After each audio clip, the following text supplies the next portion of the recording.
Mga master, naglabas si Pangulong Bongbong Marcos ng kanyang Executive Order number 61.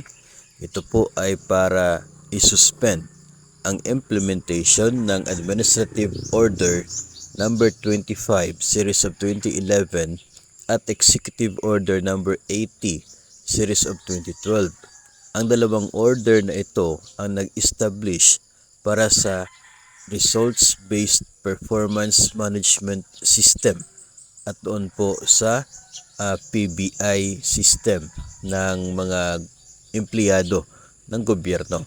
As a result ng dalawang order na ito, mga master, in the past ay nagkakaroon tayo ng tinatawag na performance-based bonus or PBB at ang Productivity Enhancement Incentive or PEI na tinatanggap tuwing December 15 onwards. Ang layunin po ng pag-suspend na ito ng Pangulong Marcos ay para magkaroon ng isa pong technical working group na siyang mag-aaral sa dalawang order na ito dahil parang naging duplicative, no?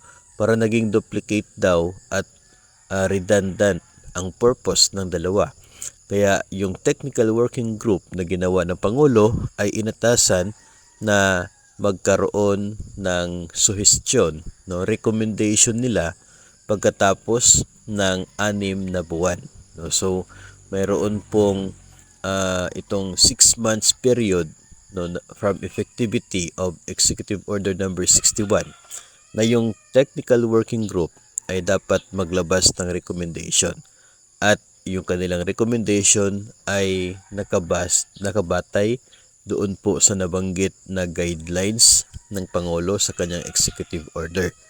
Dito po sa mga guidelines ay nakapaloob na tila magkakaroon ng isa pong bago na performance and incentive system para sa mga empleyado ng gobyerno. So, sa isip natin ay parang itong PBB at PEI para naging duplicate na daw at redundant.